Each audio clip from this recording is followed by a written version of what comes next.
নমস্কার বন্ধুরা, আমি শুভ্রনীল। শাকিব খানের আবারও বেশ কিছুদিন পর একটা ধামাকা আপডেট। প্রিন্সের অ্যানাউন্সমেন্ট পোস্টার ড্রপ করে দেওয়া হয়েছে। কেমন লাগলো আমার? প্রথমেই বলি, হঠাৎ করে আমি স্ক্রোল করতে করতে এই পোস্টারটা পাই। আমার কোনো আইডিয়া ছিল না, আমি জানতাম না যে আজকে শাকিব খানের কোনো ছবির পোস্টার আসতে পারে। তো আমি কিন্তু স্ক্রোল করে বেরিয়ে যেতে যেতে পোস্টারটা দেখে দাঁড়িয়ে পড়েছিলাম। ওটা শাকিব খান কিনা সেটাও বোঝা যাচ্ছে না। এমন নয় যে শাকিব খানের ফেস আছে, শাকিব খান চলো ভিডিও বানাবো দেখতে পেয়ে দাঁড়ালাম, তা কিন্তু নয়। অর্থাৎ পোস্টারটা ভালো হয়েছে, আমার অ্যাটলিস্ট ভালো লেগেছে।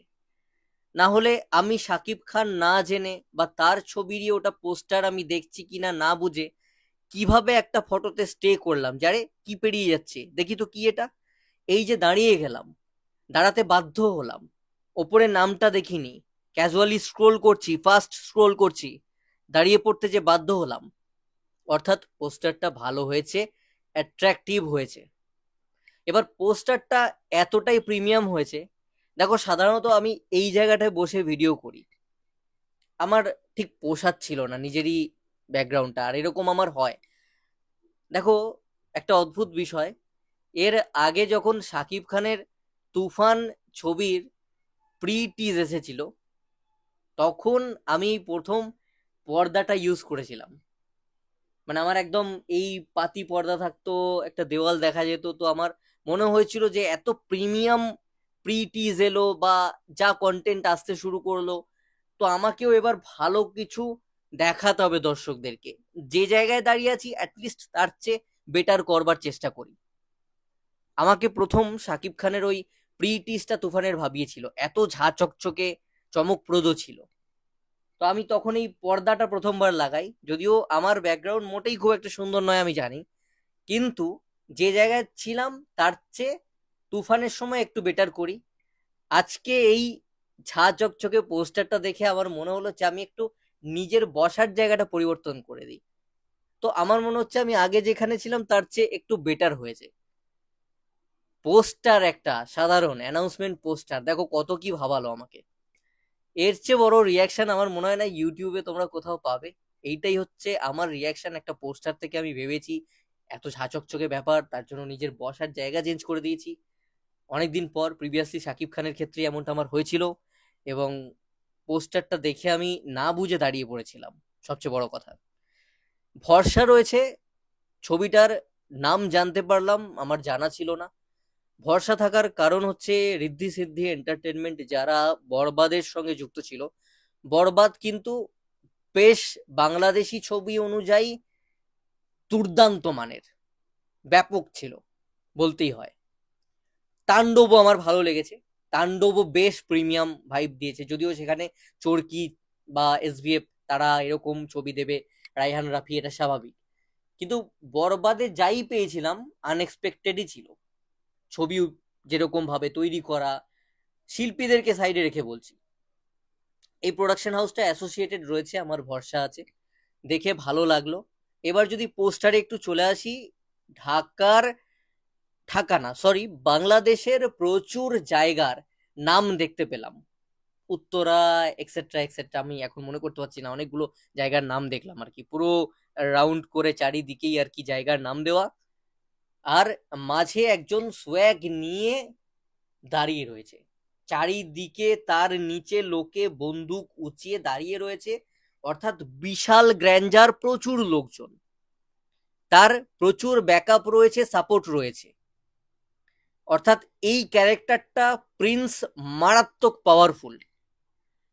সে একটা মঞ্চে উঁচু জায়গায় দাঁড়িয়ে রয়েছে সোয়াগ নিয়ে, যে তার বাপত্য ক্ষমতা, মানে বংশগত বিশাল ক্ষমতাশালী সে ব্যক্তিত্ব।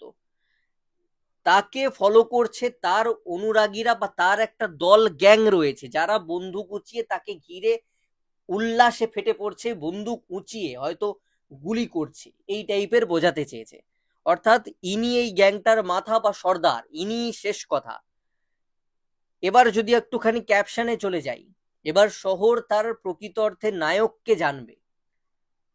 নায়ক যখন বলছে তার মানে পজিটিভ হবে, তার নিশ্চয়ই কর্মকাণ্ড এমন থাকবে এই প্রিন্সের, যার পজিটিভ একটা ভাইব থাকবে, যার দ্বারা শহর উপকৃত। কারণ শহরকে মেনশন করা, বরবাদের ক্ষেত্রে ব্যাপারটা একরকম ছিল, সেখানেও তার একটা অত দামি গাড়ি রোলস রয়েস সেখানে বসে আছে, বন্দুক নামিয়ে সেই একটা পশ্চার নিয়ে বসে রয়েছে, সেখানেও তার আন্ডারে প্রচুর লোকজন, সে যা বলে তাই করে, কিন্তু ক্যারেক্টারটা অন্যরকম ছিল। তাণ্ডব যারা দেখেছো তারা জানো চরিত্রটা কি শাকিব খানের, সেখানেও সে একটা জায়গায় পরিস্থিতি সৃষ্টি করে দিচ্ছে আর কি। তো যেটাই বলো না কেন, প্রতিটা এখানে নেগেটিভ, বরবাদ বা তাণ্ডবের ক্ষেত্রে। এইখানে শহর তার নায়ককে চিনবে, শহরের নায়ক ভীষণ সিগনিফিক্যান্ট, অর্থাৎ তার কোনো পজিটিভ ইম্প্যাক্ট, তার অবদান থাকবে, তার যে কর্মকাণ্ডগুলো হবে সেগুলো শহরের ভালোর জন্য হবে, সে নায়ক। দেখবার অপেক্ষায় থাকবো প্রিন্সের কর্মকাণ্ড, বোধহয় শুটিং এখনো শুরু হয়নি, hope for the best. Eid ul Fitr বোধহয় 2026-এ আসছে, যা দেখলাম পোস্টারের নিচে রয়েছে। প্রিমিয়াম একটা পোস্টার হয়েছে, পুরো বাংলাদেশ এই প্রিন্স ঝড়ে কাঁপবে বা কাঁপে, তার দ্বারা উপকৃত হয়, এতটুকুই পোস্টার আমাদেরকে বোঝাচ্ছে। বিশাল কিছু হতে চলেছে, অ্যাটলিস্ট আশা করব যেভাবে পোস্টারের দ্বারা, অ্যানাউন্সমেন্ট পোস্টারে তারা আমাদেরকে দেখালো, একটা বিশাল আভাস দিল, একটা মারাত্মক ও ভয়ঙ্কর কোনো লিডার, ভয়ঙ্কর কোনো নায়ক, ভয়ঙ্কর তার কর্মকাণ্ড হবে, সেরকমই আভাস কিন্তু দেয়। তো hope for the best, expectations থাকবে, আপডেটের অপেক্ষায় থাকবো। আমার পোস্টারটা ভালো লেগেছে, আমার বেশ প্রিমিয়াম লেগেছে। ইনফ্যাক্ট আমার লাস্ট যে দুটো এসছে, বরবাদ, তাণ্ডব, বা আমি যদি দরদেও চলে যাই, এই তিনটে ছবির তুলনায় আমার এই প্রিন্সের পোস্টারটাই বেটার লেগেছে। এটা আমার কাছে বেশি ভালো লাগলো, ওই রেড টোনটা বেশ ভালোভাবে ইউজ করা হয়েছে, একটা ডার্ক ব্যাপার রয়েছে। এমনি বন্দুক কুচিয়ে যেখানে লোকজন দাঁড়িয়ে রয়েছে সেখানে সমস্ত কিছুই কোথাও না কোথাও ডার্ক, কিন্তু সেটা কিভাবে পজিটিভ ওয়েতে আসবে, সমাজ কল্যাণ হবে, সেটা দেখার অপেক্ষায় থাকবো।